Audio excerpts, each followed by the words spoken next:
Bismillahirrahmanirrahim. Today's topic of discussion is pediatrics past MCQs keys. तो part 1 मैंने already upload कर दिया है. This is the part 2. तो जल्दी जल्दी स्टार्ट करते हैं. ओके, 4 ईयर ओल्ड बॉय जिसको लो ग्रेड फीवर है, मलेस है, ग्रेश वाइट सूडो मेम्ब्रेन है जो टाइटली एडहेरेंट है और उसको रिमूव करने से ब्लीडिंग होती है. दिस इज द निशानी of diphtheria. Okay, and the most common cause of death in diphtheria is myocarditis. Question number 2 start करते हैं. हाई ग्रेड फीवर है, कंजक्टिवाइटिस है. अगर किसी पेशेंट को हाई ग्रेड फीवर है और साथ 3C है, कफ कोराइजा कंजक्टिवाइटिस है, पोस्टीरियर सर्वाइकल लिम्फेडिनोपैथी भी है, कोप्लिक स्पॉट भी है, कान के पीछे से मैक्युलर पैपुलर रैश आ रहा है जो कि पूरी बॉडी को इन्वॉल्व कर रहा है, तो ये क्या होता है, और उसकी कॉन्टैक्ट की भी हिस्ट्री है, तो ये क्या होता है, ये मीजल्स में आपको देखने को मिलता होता है. क्लियर, ठीक हो गया. ओके, अब इस क्वेश्चन पे इसने लिखा हुआ रुबैला. रुबैला इसका डायग्नोस्टिक बनता है, इसका आंसर बनेगा मीजल्स बन जाएगा. क्लियर. नेक्स्ट हम आगे चलते होते हैं. ओके, क्वेश्चन नंबर 3 स्टार्ट करते हैं. 4 ईयर ओल्ड अनवैक्सीनेटेड. जब भी ये वर्ड ऐड करेगा अनवैक्सीनेटेड तो आपके जहन में ईपीआई स्केड्यूल आ जाएगा. ईपीआई स्केड्यूल आपको बता दे तो ईपीआई स्केड्यूल में क्या होता है. ईपीआई स्केड्यूल में at the time of birth BCG, OPV, hepatitis B है. 6, 10, 14 पे आपकी सेम वैक्सीनेशन है, नीमोकोकल, पेंटावेलेंट, रोटा और ओपीवी है. बस 14 वीक पे आपने IPV1 ऐड करना होता है. ओके, 9th मंथ पे आपने क्या ऐड करना है, MR1 है, IPV2 है और साथ में आपने टाइफाइड देना होता है. और 15 मंथ पे आपने MR2 लगानी होती है. क्लियर, ठीक हो गया. इसके बाद हम आगे चलते होती है. अनवैक्सीनेटेड है, उसको कफ इन एपिसोड्स, ठीक है, बाउट्स ऑफ कफ हो रही है फॉर 2 वीक्स. 2 वीक्स जब भी किसी पेशेंट को कफ 14 डेज से ज़्यादा की हो रही है और बाउट्स ऑफ कफ है तो ये वूपिंग कफ आपने रखना होता है. ठीक हो गया. जब कफ के दौरान उसका फेस रेड हो जाता है, इंस्पायरेटरी साउंड है, this is called inspiratory whoop. WBC level ज़्यादा है, खासतौर पर लिम्फोसाइट का लेवल ज़्यादा है, तो ये पर्ट्यूसिस में आपको देखने को मिलता होता है. पर्ट्यूसिस में क्या हिस्ट्री होती है, पर्ट्यूसिस में अनवैक्सीनेटेड चाइल्ड होता है, कफ 14 डेज से ज़्यादा की होगी, साथ में प्रोक्सिज्मम होता है, वूप होता है, पोस्ट वॉमिटिंग होती है, फीवर, माइल्जिया आपको देखने को मिलता है. इन्वेस्टिगेशन क्या कराती है, CBC कराते हैं जिसमें WBC का लेवल ज़्यादा होगा, लिम्फोसाइटोसिस का लेवल ज़्यादा होगा. और आप क्या करा लोगे, बॉर्डेड कैंको मीडियम पे कल्चर मीडियम करा लोगे. और अगर आप एक्सरे करा लोगे, एक्सरे में एटीरेक्टेसिस, एम्फीसीमा या पेरीहार्डल इन्फिल्ट्रेशन देखने को मिलती है. क्लियर. और इसके डिफरेंशियल डायग्नोसिस में क्या होता है, डिफरेंशियल डायग्नोसिस में bronchiolitis, cystic fibrosis, asthma, pneumonia को आपने डिफरेंशिएट करना होता है. And what are the 3 clinical stages of whooping cough. तो कैटेरल, प्रोक्सिज्मल और कन्वालिसेंट फेज होती है. जो कैटेरल फेज होती है अपर रेस्पिरेटरी ट्रैक इन्फेक्शन वाली होती है. प्रोक्सिज्मल वाली में क्या होती है, ड्राई, हैकिंग, प्रोलॉन्ग कफ आपको देखने को मिलती है, यानी ड्राई कफ होगी फॉलोड बाय इंस्पायरेटरी वूप है. और कन्वालिसेंट फेज में क्या होता है, यह 3 मंथ्स तक होता है. तो कौन सा फेज है, कैटेरल, प्रोक्सिज्मल और कन्वालिसेंट फेज होता है. कन्वालिसेंट फेज 100 डे कफ तक जाता होता है. क्लियर, ठीक हो गया. मैनेजमेंट के अंदर क्या होता है, आपने मैक्रोलाइड्स देने, एरिथ्रोमाइसिन या एजिथ्रोमाइसिन देना होता है, कॉर्टिकोस्टेरॉइड या साल्ब्यूटामोल आपने देनी है सीवियर केसेस के अंदर. ठीक हो गया. क्लियर, ये हो गया वूपिंग कफ के बारे में. अब क्या कॉम्प्लिकेशन होती है वूपिंग कफ की. वूपिंग कफ की क्या होती है, आपने रिस्पायरेटरी कॉम्प्लिकेशन, यानी वूपिंग कफ की वजह से रिस्पायरेटरी कॉम्प्लिकेशन हो सकती है, न्यूरोलॉजिकल हो सकती है, ब्लीडिंग एपिसोड हो सकती है, इंग्वानल हर्निया हो सकता है, रेक्टल प्रोलैप्स हो सकता है, मैल न्यूट्रिशन हो सकता है. इंग्वानल हर्निया, रेक्टल प्रोलैप्स, मैल न्यूट्रिशन है, ब्लीडिंग एपिसोड हो सकती है लाइक एपिस्टेक्सिस, रेटिनल सबकंजक्टिवल हैमरेज है या इंट्राक्रेनियल हैमरेज है. न्यूरोलॉजी के अंदर सीजर्स, एंसेफलोपैथी है. रिस्पायरेटरी सिस्टम के अंदर निमोनिक है, पोप, पी से निमोनिया, ओस्टियोटाइटिस मीडिया, एक और पी से आ जाएगा नीमोथोरिक, और ई से एम्फीसीमा और ब्रोंकिएक्टेसिस आ जाएगा. ओके, क्वेश्चन नंबर 4 स्टार्ट करते हैं. ओके, 1 ईयर ओल्ड बॉय जिसको वीकनेस है राइट लोअर लिम्ब की, तो एसिमेट्रिकल पैरालिसिस है लोअर लिम्स की, आप पोलियो माइलेटिस सस्पेक्ट कर रहे हो, तो पोलियो को कंफर्म करने के लिए आपने क्या कराना होता है, स्टूल का कल्चर कराना होता है. ठीक हो गया. ओके, स्टूल का कल्चर करा लेना, स्टूल स्वैप लेना है, मोर देन 2 स्टूल सैंपल लेने हैं एटलीस्ट 24 आवर्स अपार्ट हो. Unvaccinated child asymmetrical flaccid paralysis होती है, इनएबिलिटी टू वॉक है, हाइपोटोनिया, हाइपरडिफ्लेक्सिया आपको देखने को मिलता है, खासतौर पर एक साइड में आपको ज़्यादा देखने को मिलता होता है. एसिमेट्रिकल रिड्यूस पावर आपको देखने को मिलती है. ओके, ठीक हो गया.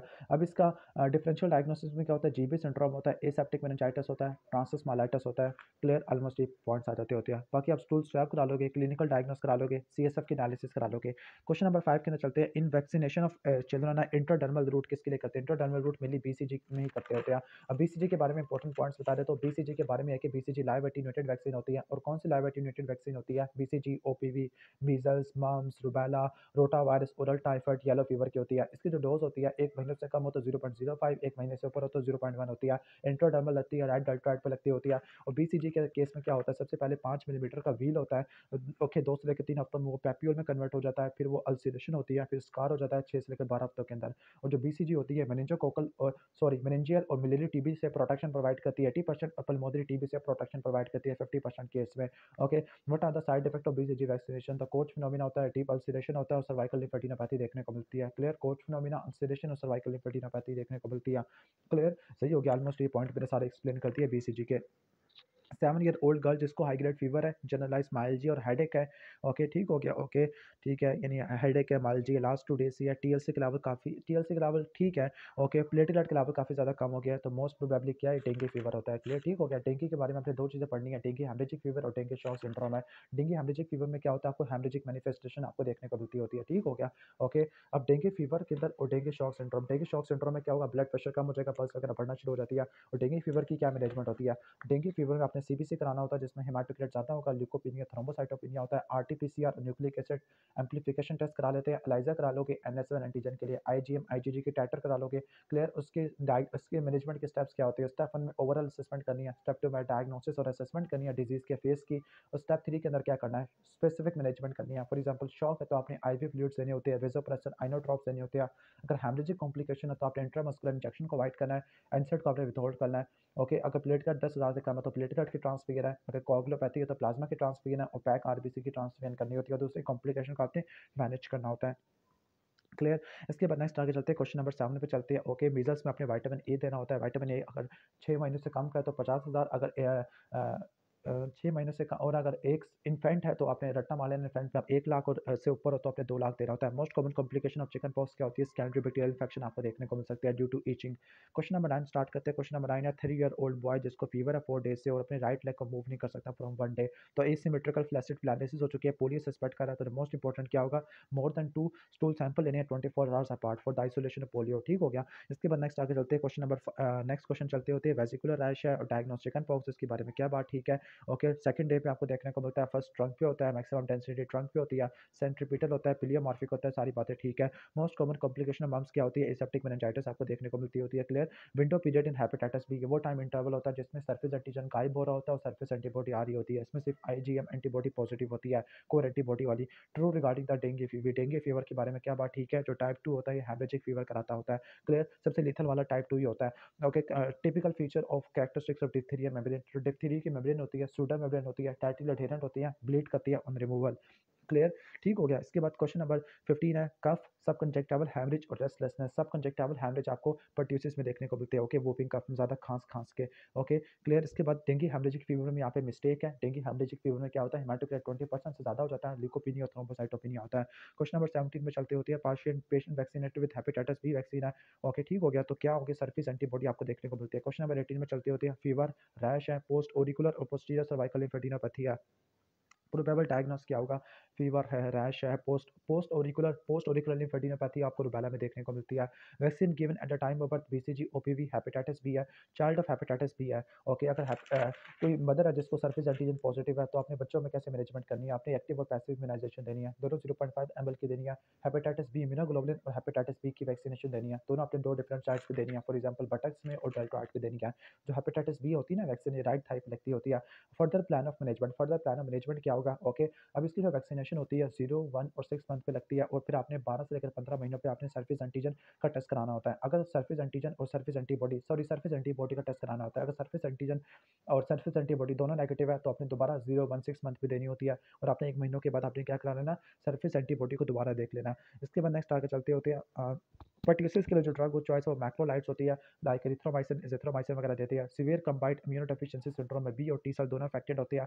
ओके, कोटी टंग आपको टाइफाइड फीवर में देखने को मिलती है, टाइफाइड फीवर में आपको relative bradycardia, abdominal pain, constipation, rose spots देखने को मिलता होता है। कॉप्लिक स्पॉट्स आपको मीजल्स में देखने को मिलते होते हैं। क्लियर, ठीक हो गया। इसके बाद है कि cause of false negative tuberculin test, false negative tuberculin test आपको मैल न्यूट्रिशन में आपको देखने को मिल सकता होता है। ओके, कौन कौन सी कंडीशन है जिसमें ट्यूबरकुलिन टेस्ट फॉल्स नेगेटिव आ जाता है। ओके, पीपीडी टेस्ट के बारे में बात करें, पीपीडी टेस्ट में 0.1 ml का या 1 यूनिट का इंजेक्ट करते होते हैं, इंट्राडर्मल देते हैं, लेफ्ट फोर आर्म पे देते हैं। अगर इन ड्यूरेशन 5 मिलीमीटर से कम है तो नेगेटिव, 5 से लेकर 10 है तो डाउटफुल, 15 से ज़्यादा है तो पॉजिटिव होती है। What are the causes of false negative Mantoux test, false negative कब होगा, जब इसमें आपने 2 में डिवाइड करना है, पेशेंट फैक्टर्स और आपके जनरल प्रैक्टिशनर फैक्टर है। ओके, यानी हमारे में क्या मिस्टेक हो सकती है, पेशेंट भी क्या हो सकती है, हमारे में क्या मिस्टेक्स है, फॉर एग्जांपल इनकरेक्ट मेथड है या इनकरेक्ट मेजरमेंट्स है, इंटरप्रिटेशन में मसला आ गया। और पेशेंट में क्या हो सकता है, अगर इम्यूनो कॉम्प्रोमाइज्ड है, ओके, पेशेंट या कोई लाइव वैक्सीनेशन अभी लगवाई है, लाइक मीजल्स की, स्मॉल पॉक्स की, या वेरी यंगर एज है, यंगर देन 6 मंथ है, या किसी को रिसेंट ट्यूबर क्लॉसिस हो चुका है with in past 8 to 10 weeks और एनर्जी है, ठीक हो गया। तो cause of false negative मार्टस test क्या क्या, एनर्जी है, रिसेंट टीबी का इन्फेक्शन है, लाइक पास्ट 8 से लेकर 10 वीक्स में, वेरी यंग एज है, 6 मंथ से यंगर है, रिसेंट लाइव वायरस की वैक्सीनेशन दी है, इनकरेक्ट मेथड है, इनकरेक्ट मेजरमेंट है, इम्यूनो कम्प्रोमाइज पेशेंट है। इसके बाद नेक्स्ट चलते हैं, हिस्ट्री ऑफ एक्सीडेंट 12 दिन पहले था और प्रेजेंटेशन विद सीजर्स है, तो ये टेटनस में आपको देखने को मिलता होता है। ठीक हो गया, टेटनस में लॉक जा सीजर कन्वलियन आपको देखने को मिलते हैं, राइजर सार्डोनिक ऑफिसर टोनस देखने को मिलता है, इसमें बेंजाइल पेनिसिलिन आपने देनी होती है। फीवर है, मैक्यूलो पेपुलर रैश है, posterior auricular posterior cervical infection इसमें मीजल्स लिखा हुआ है। I think best option should be okay rubella हो जाएगा। 9th मंथ ओल्ड चाइल्ड है, ओके ब्लडी डायरिया और कॉम्प्लिकेशन है, ओके ब्लडी डायरिया और कॉम्प्लिकेटेड ब्लडी डायरिया तो आपको शिगेला में देखने को मिलता होता है। कोटे टंग है, हाई ग्रेड फीवर है, माउथ और टंग की अल्सरेशन है, एंटेरिक फीवर में देखने को मिलता होता है। होम डिलीवरी 5 डेज एगो है और बेबी अपना मुंह ओपन नहीं कर सकता, डेट मींस लॉक जा हो गया टेटनस की वजह से। सरफेस एंटीजन पॉजिटिव है, सरफेस एंटी और कोर आईजीजी और ई एंटीजन भी पॉजिटिव है, यानी क्रॉनिक इन्फेक्शन है, ओके जिसका हाई इन्फेक्टिविटी है। Chances of AIDS in infant born with HIV तो 20 से लेकर 30% तक होते हैं। Treatment of child having the chicken pox who has been taking steroids for another illness तो इम्यूनो कॉम्प्रोमाइज्ड है, तो अपने आईवी एसाइक्लोविर आपने देनी होती है। क्लियर। इसके बाद है कि पेपुलर रैश और सैंड पेपर लाइक फील है एब्डोमेन के ऊपर, तो स्कारलेट फीवर में देखने को मिलता है sand paper rash. Positive variant of sinusitis क्या होता है, स्ट्रेप्टोकोकस निमोनिया की वजह से देखने को मिलता है। Child of hepatitis B mother है, तो आपने हेपेटाइटिस बी वैक्सीनेशन और एक्टिव और पैसिव इम्यूनाइजेशन बच्चों में करनी होती है 0-1-6 मंथ पे, और आपने सर्फेस एंटीबॉडी कराना होता है 12 से लेकर 15 महीनों पर। क्लियर। इसके बाद हम नेक्स्ट आगे चलते होते हैं, which vaccine in EPI oral और इंजेक्टेबल दोनों फॉर्म में दे सकते हो आपकी पोलियो वैक्सीनेशन। अब वैक्सीन की डिफरेंट टाइप्स होती है, लाइक वैक्सीन डिफरेंट टाइप्स की हो सकती है, लाइक लाइव एटीन्यूएटेड वैक्सीन है जिसमें बीसीजी, ओपीवी, मीजल्स, रोटा और ओरल टाइफाइड है। किल्ड और इनएक्टिवेटेड वैक्सीन है जिसमें पर्ट्यूसिस, इसका निमोनिक है, किल्ड या इनएक्टिवेटेड वैक्सीन का निमोनिक है चिप, ओके। सी से आपका आ जाएगा लाइक कॉलरा, एच से आपका हेपेटाइटिस, ए आ जाएगा, आई से आईपीवी इन्फ्लुएंजा और पी से पर्ट्यूसिस आ जाएगा, टॉक्साइड में डिप्थीरिया और टेटनस आ जाएगा। पॉलीसैकेराइड वैक्सीनेशन में मेनिंजोकोकल, निमोकोकल, हिमोफिलस इन्फ्लुएंजा आ जाएगा, और कुछ जेनेटिकली इंजीनियर्ड वैक्सीन होती है जिसमें हेपेटाइटिस बी आ जाती होती है। क्लियर। इसके बाद unvaccinated child with asymmetrical paralysis तो पोलियो माइलेटस हो जाएगा। Mother with chronic TB during the pregnancy, okay has not taken any treatment है, तो अपने बेबी को आइसोलेट करना जब तक वो टीबी नेगेटिव ना हो जाए। Gold standard investigation for typhoid क्या होगी, ब्लड कल्चर हो जाती है। जनरलाइज लिम्फेडिनोपैथी है, ओके। साथ में हेपेटोमेगाली और ओरल कैंडिडियासिस भी है, तो सारी एड्स डिफाइनिंग इलनेस है, तो एड्स में देखने को मिलती है। मैकुलोपैपुलर रश फेस पे बॉडी में सेपरेट कर रहा है, कोई कोराइजा कंजक्टिवाइटिस नहीं है, तो कोराइजा कंजक्टिवाइटिस नहीं है, फीवर भी इतना खास नहीं होता है, रुबेला ज़्यादा अच्छा हो जाएगा, ओके। मीजल्स और रुबेला में बड़ा कंफ्यूज करेगा ये। नेक्स्ट टेस्ट फॉर डेंगू मैंने प्लेटलेट काउंट कम है, तो आपने NS1 एंटीजन कराना है एलाइजा से, और कंफर्मेशन में आपने IgM और IgG कराना होता है। Child of hepatitis B mother है, हेपेटाइटिस बी वैक्सीनेशन यानी एक्टिव और पैसिव इम्यूनिटी आपने दोनों देनी है डिफरेंट जगह पर। BCG की वैक्सीनेशन एट द टाइम पर बढ़ देते हैं, BCG, OPV और हेपेटाइटिस बी। इसके बाद है होम बर्थ है, बेबी अपना मुंह नहीं खोल सकता, तो एक क्लोस्ट्रिडियम टेटनाई का इन्फेक्शन है, टेटनस का इन्फेक्शन होता है, ओके। चाइल्ड ऑफ हेपेटाइटिस भी दोबारा आ गया, vaccine not given in immuno suppression, तो आपने जो लाइव एटीन्यूएटेड वैक्सीन है कभी भी आपने इम्यूनो कम्प्रोमाइज में नहीं देनी होती। क्लियर। यानी जो पोलियो की वैक्सीन है आपने कब नहीं देनी, जब HIV का इन्फेक्शन है, इम्यूनो डेफिशिएंसी है, फॉर एग्जांपल हिमाटोलॉजिकल या सॉलिड ट्यूमर है, कंजेनिटल इम्यूनो डेफिशिएंसी है, okay. Long term immuno suppressive therapy है, या immune deficient house hold contact है, इस केस में आपने इस्तेमाल नहीं करनी होती। डोज ऑफ IPV कितनी है, 0.5 ml होती है। क्लियर, ठीक हो गया, ऑलमोस्ट ये हो जाएगा। इसके बाद हम नेक्स्ट आगे चलते होते हैं, ओके। नेक्स्ट है कि फीवर है, रैश है, फीवर और 3C आपको मिल रही है, और वाइट स्पॉट बक्कल म्यूकोजा पे या कॉप्लिक स्पॉट है मीजल्स में देखने को मिलते हैं। बॉय ऑन ATT है और जॉइंट्स का पेन है, तो एपिराजिनामाइड की वजह से आर्थराइजिया देखने को मिलता है। कफ फॉलोड बाय वॉमिटिंग और 86% लिम्फोसाइट है, पर्ट्यूसिस में देखने को मिलता है, वोपिंग कफ है। फिर इसके 3 फेज होते हैं, कैटरल, प्रोक्सिमल और इसके अलावा कॉन्वालिसेंट फेज होता है। 100 डे कफ देखने को मिलती है। ट्रीटमेंट ऑफ मैक्यूलोपैपुलर रैश और कॉप्लिक स्पॉट विटामिन ए होता है। Best test for enteric fever blood culture होता है। Asymmetrical weakness of left limb है और पावर कम है, सेंसेशन इंटैक्ट है, तो पोलियो माइलेटिस होता है। सिमेट्रिकल होता है तो GB सिंड्रोम था। गोन कॉम्प्लेक्स एक केस यानी ग्रानुलोमा को बोलते हैं। पॉजिटिव NS1 एंटीजन है, क्लिनिकल फीचर ऑफ डेंगू है, तो कंफर्म डेंगू आता है। क्लियर। इसके बाद नेक्स्ट आ जाते हैं vaccine given at the time of birth, तो BCG, OPV, हेपेटाइटिस बी है। Immunization for baby born to hepatitis B mother, तो आपने हेपेटाइटिस बी और इम्यूनोग्लोबुलिन दो डिफरेंट जगह पे देनी होती है सेम टाइम पर। Severe combined immunodeficiency syndrome है, बी और T सेल दोनों की डेफिशिएंसी होता है, ओके। ओरल और इंजेक्टेबल दो ही वैक्सीन है जो ओरल इंजेक्टेबल के फॉर्म में, एक पोलियो है दूसरी टाइफाइड वाली होती है। क्लियर, ठीक हो गया, ओके। जो टाइफाइड की जो इंजेक्टेबल है ना, वो कौन से में बिलोंग करती है, पॉलीसैकेराइड में बिलोंग करती होती है, ओके। इसके बाद है कि vaccine to be avoided in immunocompromise में, HIV में, इम्यूनो डेफिशिएंसी में या इम्यून डेफिशिएंट हाउस होल्ड में आपकी OPV नहीं देनी होती। वोपिंग प्रोक्सिमल काफ है, एब्सोल्यूट लिम्फोसाइटोसिस है, तो ये पर्ट्यूसिस में देखने को मिलता है। फीवर, रैश और कंजक्टिवाइटिस है, वाइट बक्कल म्यूकोजा पे स्पॉट्स है, कॉप्लिक स्पॉट है, मीजल्स में होते हैं, विटामिन ए देना होता है, don't confuse it with rubella, rubella में पोस्ट ऑरिकुलर लिम्फेडिनोपैथी होता है। हाई ग्रेड फीवर है, ओरल अल्सर है, ओके। कॉटेड टंग है, एब्डोमिनल पेन, रोज स्पॉट्स है, टाइफाइड एंटेरिक फीवर में होता है। गोल्ड स्टैंडर्ड आपकी ब्लड कल्चर है, ट्रीटमेंट में आपने क्या देना है, एजिथ्रोमाइसिन, सेफ्ट्राइक्सोन इस्तेमाल कर सकते हैं। Firmly attach greyish yellow membrane है जो कि ब्लीड कर जाती है ऑन रिमूवल, तो ये डिप्थीरिया होता है। मोस्ट कॉमन कॉम्प्लिकेशन है मम्स इन चिल्ड्रन, तो वही सेप्टिक मेनिंजाइटिस होता है, अडल्ट में ये ऑर्काइटिस करवा देता है। क्लियर। इसके बाद हम चलते हैं न्यूरोलॉजी वाला चैप्टर है, न्यूरोलॉजी एंड न्यूरोमस्कुलर जंक्शन वाली डिजीज़ है। ओके, तो क्वेश्चन नंबर 1 स्टार्ट करते होते हैं। क्वेश्चन नंबर 1 है, ए 5 ईयर ओल्ड गर्ल जो कि ईआर में आई है with a fever, convulsion and unconsciousness of 1 day duration है। पेल है, जीसीएस कम हुआ है, कोई सुमाई वगैरह नहीं है, ठीक है। फीवर, कन्वल्जन, अनकॉन्शियस है, पेल, एनीमिया है। तो ये क्या होता है, सेरेब्रम लेरी आपको देखने को मिलता होता है, ठीक हो गया। तो सेरेब्रम लेरी में क्या हिस्ट्री मिलती है, अनकॉन्शियस होगा, कोमा 6 घंटे से ज़्यादा का होता है, फोकल या जनरलाइज फिट्स आपको देखने को मिलते हैं। पोस्चर इसमें ऑफिसोटोनस हो सकता है, आइज़ की कॉन्जुगेट डेविएशन हो सकती है, रेटिनल हैमरेज हो सकता है, ओलिगोयूरिया, डिरेंज आरएफटी है, हेपेटोस सप्लीनोमेगाली होता है, फीवर, एनीमिया, सप्लीनोमेगाली, ये तो मलेरिया का डायग्नोस होता है। मलेरिया को डायग्नोस करने के लिए आपने क्या कराना है, जिम्सा स्टेनिंग करानी है, थिक और थिन जिम्सा स्टेनिंग होती है, ये डायग्नोसिस को कंफर्म करने के लिए होती है। इसके अलावा आप इम्यूनोफ्लोरेसेंस करा सकते हैं, एलाइजा करवा सकते हैं, रैपिड डायग्नोस्टिक टेस्ट करा सकते हैं, like plasmodium falciparum study rich protein है या प्लाज्मोडियम फैल्सिपारम एलडीएच है। क्लियर। इसकी जो मैनेजमेंट होती है, आपने आईवी आर्टिसिनेट देनी होती है, जब भी क्विनिन देनी होती है, जब भी क्विनिन देनी है तो आपने ईसीजी की मॉनिटरिंग करनी है, और अगर 8 साल से कम है तो क्लेंडामाइसिन, 8 साल से ऊपर है तो आपने डॉक्सीसाइक्लिन आपने देनी होती है। क्लियर। इसके बाद नेक्स्ट चलते हैं क्वेश्चन नंबर 2 वगैरह स्टार्ट करते हैं। क्वेश्चन नंबर 2 के अंदर हम चलते होते हैं।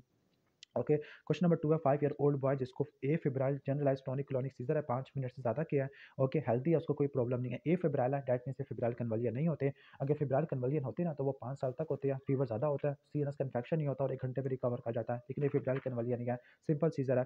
तो आपने ईईजी रिक्वेस्ट करनी होती है, क्लियर, और आपने एमआरआई वगैरह करानी होती है, ठीक हो गया। एंटी कन्वल्सन आपने कब स्टार्ट करानी है, एंटी कन्वल्सन आपने ना लाइक सबसे पहले तो आपने रट्टा मारने के एंटी कन्वल्सन आपने सेकंड अटैक के बाद स्टार्ट करनी होती है। लॉन्ग टर्म आपने स्टार्ट करनी है, इनिशियली आपने लो डोज पे स्टार्ट करनी होती है, फिर आपने डोजेस को ऐसे ऐसा बढ़ाना होता है। एक्सटेंडेड रिलीज फॉर्मुलेशन आपने इस्तेमाल करनी होती है। अगर फर्स्ट डोज के बाद इफेक्ट सही से नहीं आया तो आपने सेकंड डोज आपने ऐड कर देनी होती है, क्लियर, ठीक हो गया। रेशनल पॉलीथेरेपी इस्तेमाल करनी है, बल्प्रोइक और कार्बामेज़ेपिन आपने अच्छे से इस्तेमाल करनी होती है, क्लियर, ठीक हो गया। और जो पैटेट माल सीजर है या एप्सन सीजर है, इसमें ड्रग का चॉइस इथोसुक्सामाइड होता है। इसमें 3 पर सेकंड स्पाइक वेव पैटर्न आपको देखने को मिलता है। 80% बच्चे रिस्पॉन्ड कर जाते हैं, 40% में आपको क्या देखने को मिलता है, जनरलाइज्ड टॉनिक क्लॉनिक सीजर देखने को मिलता होता है। क्वेश्चन नंबर 3 स्टार्ट करते हैं। History of difficulty in rising from the sitting position. तो ये प्रोक्सिमल मायोपैथी है, hypertrophy of calf muscle with pendulum बर्गेट है, तो ये ड्यूशेन मस्कुलर डिस्ट्रॉफी में देखने को मिलता होता है, क्लियर। तो ड्यूशेन मस्कुलर डिस्ट्रॉफी में आपको वैडलिंग लॉर्डोटिक गेट मिलेगा, काफ की हाइपरट्रॉफी मिलती है, सूडो हाइपरट्रॉफी होती है, गोवर साइन देखने को मिलता है, क्लियर। और फैमिली हिस्ट्री पॉजिटिव होती है, ओके। तो इसमें मसल की वेस्टिंग डिफिकल्टी इन वॉकिंग होती है, फैमिली हिस्ट्री पॉजिटिव होती है। काफ मसल के सूडो हाइपरट्रॉफी होती है, ओके। अगर एंटीरियर कंपार्टमेंट ऑफ लेग के मसल वीक हो गया तो फुट ड्रॉप होगा, वैडलिंग लॉर्डोटिक गेट होता है, वॉकिंग ऑन टोज होता है। अगर ओके, जो स्पाइन की एग्जामिनेशन करोगे तो आपको स्कोलियोसिस मिलेगा, सीवीएस में कार्डियोमेगाली मिलती है, क्लियर। इन्वेस्टिगेशन में आप क्या करा लोगे, केराटिन काइनेस करा लो, करा लोगे, रेस मिलेगा, स्क्रीनिंग के तौर पर इस्तेमाल होता है, मसल के बायोप्सी करा लोगे, डायग्नोस्टिक टेस्ट होता है, ईएमजी करा लोगे, डिस्ट्रॉफी जिनकी म्यूटेशन वगैरह को देख लोगे। और इसकी मैनेजमेंट क्या होती है, मैनेजमेंट में निमोनिक रट्टा मार लो पास, फिजियोथेरेपी ऐसे अप्रोप्रिएट सेटिंग है, लाइक व्हील चेयर है, ऐसे स्टीरॉयड वगैरह हो जाएगा। इसके अलावा आपने अगर हार्ट के इश्यूज है तो डाइजॉक्सिन इस्तेमाल करना है, अगर रेस्पिरेटरी इन्फेक्शन है तो अपनी एंटीबायोटिक इम्यूनाइजेशन करनी होती है, और अपने हाइड्रेशन को मेंटेन करना होता है। तो ये सारा प्रोड्यूशन मस्कुलर डिस्ट्रॉफी बता दिया, ये एक्सीलेंट रिसेसिव होता है। इसके बाद है कि फीवर है, ओके, 2 साल का फीवर है, टॉनिक क्लॉनिक सीजर है, कॉन्शियसनेस रीगेन कर जाता है। He had similar fits at the age of 1 year. तो आपका पहला सस्पिशियस क्या आता है, फेब्राइल कन्वल्जन आ जाता होता है। फेब्राइल कन्वल्जन में क्या होता है, फुल रिकवरी हो जाती है फीट से, और और आपको फैमिली हिस्ट्री या प्रीवियस हिस्ट्री भी आपको देखने को मिलती होती है। अब फेब्राइल फीट्स में जो ड्रग को चॉइस होती है बच्चों में, फिनोबार्बिटन या डायज़ेपाम होती है। फीवर को कंट्रोल करने के लिए आपने पैरासिटामोल देनी है, इसके अलावा आपने टैबलेट स्पॉन्जिक करनी होती है, ठीक हो गया, ओके।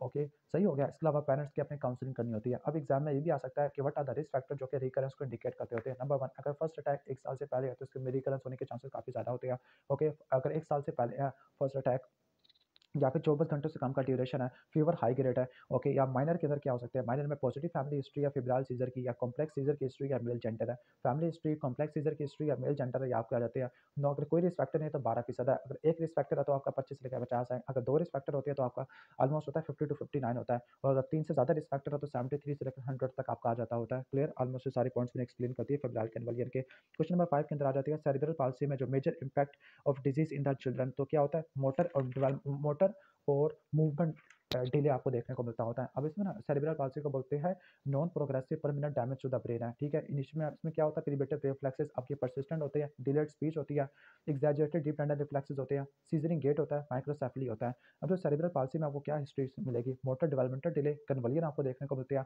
कोई कोई फीटल डिस्ट्रेस आपको मिलेगा, हेड सर्कमफ्रेंस कम होता है, अपर मोटर न्यूरॉन लीगन देखने को मिलती है, दैट मींस रिफ्लेक्सेस ब्रिस्क होते हैं, प्लांटर अपगोइंग देखने को मिलता है। सेरेब्रल पाल्सी 2 तरह की होती है, स्पास्टिक होती है, एक्स्ट्रा पिरामिडल होती है। जो पैरामिडल वाली होती है उसको स्पास्टिक कहते हैं, लाइक स्पास्टिक डायप्लेजिया, हेमिप्लेजिया और स्पास्टिक क्वाड्रिप्लेजिया। जो एक्स्ट्रा पिरामिडल वाली होती है दो तरह की होती है, डिस्काइनेटिक वाली और सेरिबेलम वाली। जो डिस्काइनेटिक वाली है उसको बोलते हैं हम कर्निक टायरस, और हाइपरटोनिक वाली है उसको सेरिबेलर कहते होती है। क्लियर। लॉन्ग टर्म क्या कॉम्प्लिकेशन हो सकती है सेरिब्रल पाल्सी की? लॉन्ग टर्म क्या कॉम्प्लिकेशन हो सकती है, लाइक रट्टा मार लेना, ओके। 2 एस और 2 एम है, सीजर और स्पीच डेफिसिट हो सकती है, और 2 एम है मेंटल रिटार्डेशन और सेंसरी डेफिसिट है। सीजर और स्पीच डेफिसिट, मेंटल रिटार्डेशन और सेंसरी डेफिसिट देखने को मिल सकता है। एग्जाम में इसकी ट्रीटमेंट पूछा जा सकता है। जनरल में आप क्या करोगे, आप काउंसलिंग करोगे, like speech therapy, physiotherapy, occupational therapy वगैरह करा लोगे, स्ट्रेचिंग एक्सरसाइज करा लोगे ताकि कॉन्ट्रैक्चर ना हो, कॉर्निक टेरस को प्रिवेंट कर लोगे जो कि आपको बेसल गैंग्लिया में देखने को मिलता है। ओके, इसके अलावा आपने 3 चीज़ों को ठीक करना है। इसका निमोनिक सेट, स्पास्टिसिटी, एथिटोसिस और डिस्टोनिया। स्पास्टिसिटी को ठीक करने के लिए डायज़ेपाम और बैक्लोफिन दे दोगे। एथिटोसिस को ठीक करने के लिए लीवोटोपा और डिस्टोनिया को ठीक करने के लिए कार्बामेज़ापिन दे दोगे। क्लियर, ऑलमोस्ट ये सारा एक्सप्लेन कर दिया मैंने। इसके बाद अब नेक्स्ट चलते हैं। ओके, 5 ईयर ओल्ड बॉय जिसको intracerebral haemorrhage following the head injury है, तो रेस्ट आईसीपी में आपको क्या देखने को मिलता है? पैपिली देखने को मिलता है। पैपिली का मतलब है ब्लरिंग ऑफ ऑप्टिक डिस्क आपको देखने को मिलती है। जब रेस्ट आईसीपी होता है इसमें आपको क्वेश्चन ट्रायड देखने को मिलता है। क्वेश्चन ट्रायड का क्या मतलब होता है? क्वेश्चन ट्रायड में क्या होता है, ब्लड प्रेशर ज़्यादा हो जाता है, पल्स कम हो जाती है और आपको इरेगुलर रेस्पिरेशन देखने को मिलती है। नंबर 2 पैपिली होता है। नंबर 3 क्रेनियल पल्सी होती है, फॉर एग्जांपल 6 नर्व की होती है। हाइपरटोनिया होता है, हाइपररिफ्लेक्सिया होता है, बल्जिंग फोंटेनाली होती है। क्वेश्चन नंबर 7 पे आ जाते होते हैं। 3 year old girl is having periodic loss of consciousness है, okay, and suspected petit mal epilepsy है। पीरियोडिक लॉस थोड़ी देर के लिए होती है, ऐसा लगता है कि डे ड्रीमिंग कर रहा है, तो उसको पैटेट माल या एब्सेंट सीजर कहते हैं। एब्सेंट सीजर के लिए जो क्या अपनी इन्वेस्टिगेशन करानी होती है, इलेक्ट्रोएन्सेफलोग्राफी करानी होती है। उसके लिए ड्रग और चॉइस क्या होती है, इथोसिक्समाइड होती है। अब इसमें इलेक्ट्रोएन्सेफलोग्राफी में आपको क्या मिलेगा? इलेक्ट्रोएन्सेफलोग्राफी में आपको नॉर्मल रेस्टिंग फेज में तो ईईजी नॉर्मल होती है, लेकिन आपको 3/सेकंड स्पाइक वे पैटर्न देखने को मिलता है। इसका जो प्रोग्नोसिस क्या होता है, 80% जो बच्चे होते हैं वो मेडिकेशन को रिस्पॉन्ड कर जाते हैं। 40% वाले में आपको जनरलाइज टॉनिक क्लॉनिक सीजर देखने को मिलता होता है। ठीक हो गया। इसमें आपको इनअटेंटिवनेस की, डे ड्रीमिंग की आपको हिस्ट्री मिलती होती है। हाइपोटोनियस कैरेक्टरिस्टिकली सीन इन, ओके, तो हाइपोटोनिया आपको किस में देखने को मिलता होता है? ओके, हाइपोटोनिया आपको देखने को मिलता होता है सेरिबेलम के डिजीज में। ठीक हो गया। अदरवाइज अगर पिरामिडल टाइप है तो उसमें स्पास्टिक मिलता है, like spastic diplegia, hemiplegia, quadriplegia. Okay, इसके बाद क्वेश्चन नंबर 9 है regarding febrile seizure in children, तो इसके बारे में क्या बात ठीक है? There is no need for anticonvulsant therapy. Febrile seizure में एंटी कन्वर्सन थेरेपी की जरूरत नहीं होती, बल्कि अपने सीजर को ठीक करना है डायज़ेपाम से या फिनोबार्बिटम से। एपिलेप्सी वाले ड्रग इस्तेमाल नहीं करनी। फीवर को ठीक करोगे एंटीपायरेटिक से, टैबलेट स्पॉन्जिंग करा लोगे। ओके, हॉर्नर सिंड्रोम में क्या होता है? टोसिस, मियोसिस एंड हाइड्रोसिस आपको देखने को मिलता है, तो यहाँ पे बेस्ट ऑप्शन क्या होगा? मियोसिस और टोसिस है। क्वेश्चन नंबर 11 स्टार्ट करते हैं। ओके, क्वेश्चन नंबर 11 है 2 ईयर ओल्ड चाइल्ड है जिसको हाई ग्रेड फीवर है, ओके, और देखो 3 मंथ से लेकर 5 ईयर के दरमियान में आ रहा है, ठीक है, और 1 episode of it during the fever है। ओके, उसको भाई को भी था, तो what step will you take है, तो उसके लिए क्या करोगे? आप टैबलेट स्पॉन्जिंग को पैरासीटामोल दे दोगे बुखार के लिए। पोलियो में जो साइट ऑफ लीजन होती है वेंट्रल हॉर्न स्पाइनल कॉर्ड में देखने को मिलती है। एसिमेट्रिकल फ्लैसिड पैरालिसिस आपको देखने को मिलता है। Okay, screening of Duchenne muscular dystrophy, तो क्या कैसे करोगे? केराटिन फॉस्फोकाइनेज से करोगे। इसके अलावा ड्यूशेन मस्कुलर डिस्ट्रॉफी में और क्या कराते होती है? मसल बायोप्सी कराते हैं, ईएमजी कराते हैं, डिस्ट्रोफिन जिनकी म्यूटेशन वगैरह देख लेते हैं, पीसीआर करा लेते हैं। सेरिब्रल पाल्सी क्या होती है? नॉन प्रोग्रेसिव होती है, परमानेंट न्यूरोलॉजिकल डिसऑर्डर होता है सेरिब्रल ओरिजिन का।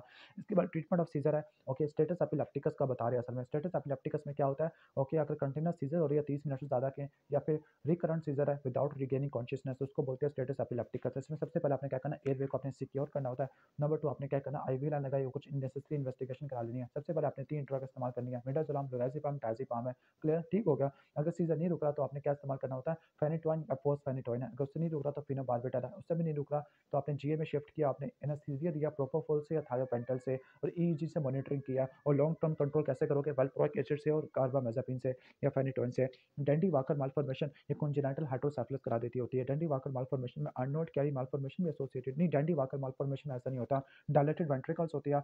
ओके, इसके अलावा आपको सेरिबेलम की प्रॉब्लम आपको देखने को मिल सकती है, हाइड्रोसेफलस आपको देखने को मिलता होता है।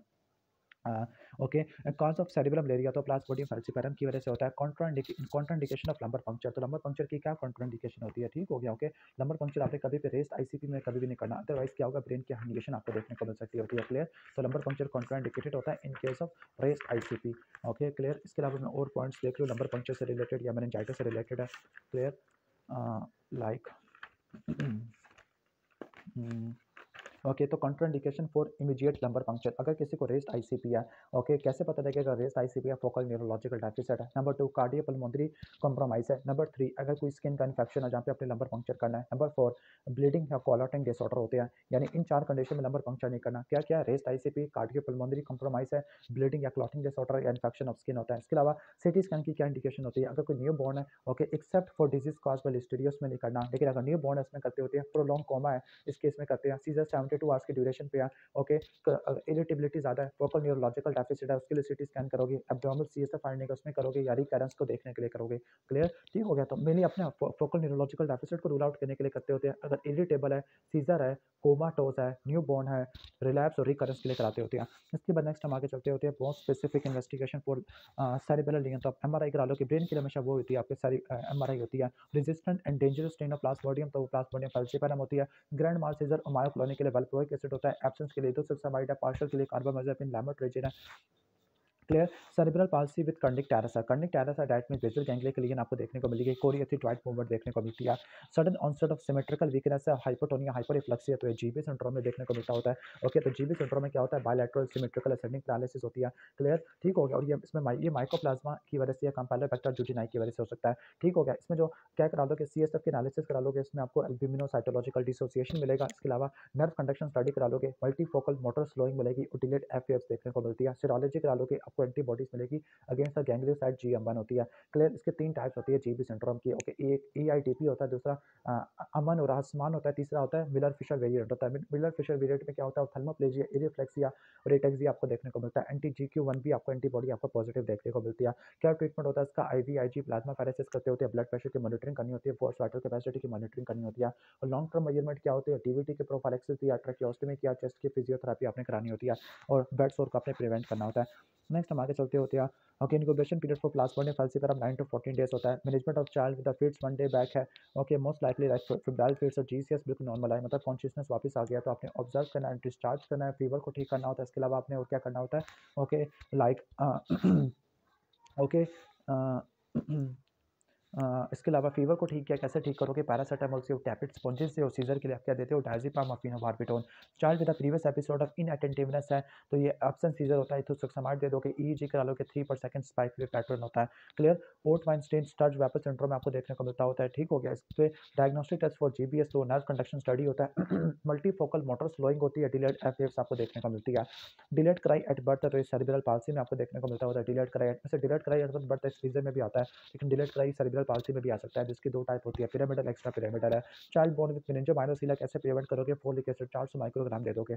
ओके, अगर रिकरेंस को करना है तो आपने 4 या 5 मिलीग्राम आपने देना होता है। क्लियर, पेल है, सप्लीनोमेगाली और कन्वलियन, तो सेरिब्रल मलेरिया आ जाएगा। स्टेयर गेज है, absent minded 4 times per day. Okay, stare gaze है, तो ये आपको एब्सेंट सीजर में देखने को मिलता है, पैकेट माल सीजर में होता है। Feature of cerebral palsy, exchange transfusion की हिस्ट्री है, बिलिरुबिन बढ़ा हुआ है, तो एक्स्ट्रा पिरामिडल होती है, जिसको बोलते हैं कर्निक टेरेस वगैरह बोलते हैं। ओके, बेसल गैंग्लिया की इन्वॉल्वमेंट है। नेक्स्ट है immediate investigation in first seizure और मेनिंजियल इरिटेशन, तो इमीडिएट इन्वेस्टिगेशन पहले जो करवाते होते हैं, सिटी स्कैन कराते हैं, कंफर्मेशन के लिए EEG और MRI कराते हैं। रिंग एनहांस लेंगे आपको ब्रेन एक्सिस में देखने को मिलती है। ओके, सेरेब्रल पाल्सी जिसमें मसल की टोन बढ़ जाती है, स्टिफनेस मसल ऑफ लेग में, तो आपको स्पास्टिक डायप्लेजिया, अगर पूरी एक हाफ है तो स्पास्टिक हेमिप्लेजिया, चारों लिम्स है तो spastic quadriplegia. Delayed cry at birth है, मोटर डेवलपमेंटल डिले है, फिट्स है, एग्जैजरेटेड रिफ्लेक्स है, हिस्ट्री ऑफ एक्सचेंज ट्रांसपीन है, बिलिरुबिन के अलावा ज़्यादा है, कंडिक टेरस है, तो extra pyramidal form of cerebral palsy होता है, जिसको डिस्काइनेटिक भी बोलते हैं। ओके, या कर्निक टेरस वगैरह भी कहते हैं। बायलैटरल सिमेट्रिकल एसेडिंग पैरालिसिस है, हाइपोटोनिया, एरिफ्लेक्सिया, तो जीबी सिंड्रोम में होता है। Investigation of choice nerve conduction study होता है। एसिमेट्रिकल डिसेंड, और पोलियो में क्या होता है, एसिमेट्रिकल डिसेंडिंग पैरालिसिस, पोलियो में एसिमेट्रिकल डिसेंडिंग पैरालिसिस है। चलो मान लेते हैं। ओके, ड्रग और choice for tonic clonic seizure, myoclonic seizure, तो आप वो वेल्प्रोइक एसिड हो जाता है। क्लियर, ठीक हो गया। ओके, वेल्प्रोइक एसिड ये ड्रग और चॉइस आ जाती होती है। ठीक हो गया। EEG और MRI करा लो कि बच्चों के अंदर, और इथोसेक्सामाइड एब्सेंट सीजर के लिए होती है। अगर काफ मसल के सूडो हाइपरट्रॉफी या difficulty in rising from the sitting position है, फैमिली हिस्ट्री पॉजिटिव है, तो ड्यूशेन मस्कुलर डिस्ट्रॉफी होता है। ट्रीटमेंट क्या होता है, फिजियोथेरेपी, अप्रोप्रिएट सिटिंग या स्टेरॉइड वगैरह देना होता है। इसके अलावा कार्डिक के लिए आप डाइजोक्सिन देते होते हैं, रिस्पिरेटरी इन्फेक्शन के लिए आप इम्यूनाइजेशन वगैरह करनी होती है। क्लियर, सही हो गया। ऑलमोस्ट ये हो जाएगा। पेल चाइल्ड है, सप्लीनोमेगाली है, तो मलेरिया, कन्वर्जन और GCS कम है, तो ये क्या होता है, ये सेरिब्रल मलेरिया होता है। क्लियर, इसके बाद मेनिंजाइटिस वाला टॉपिक है। ओके, ठीक हो गया।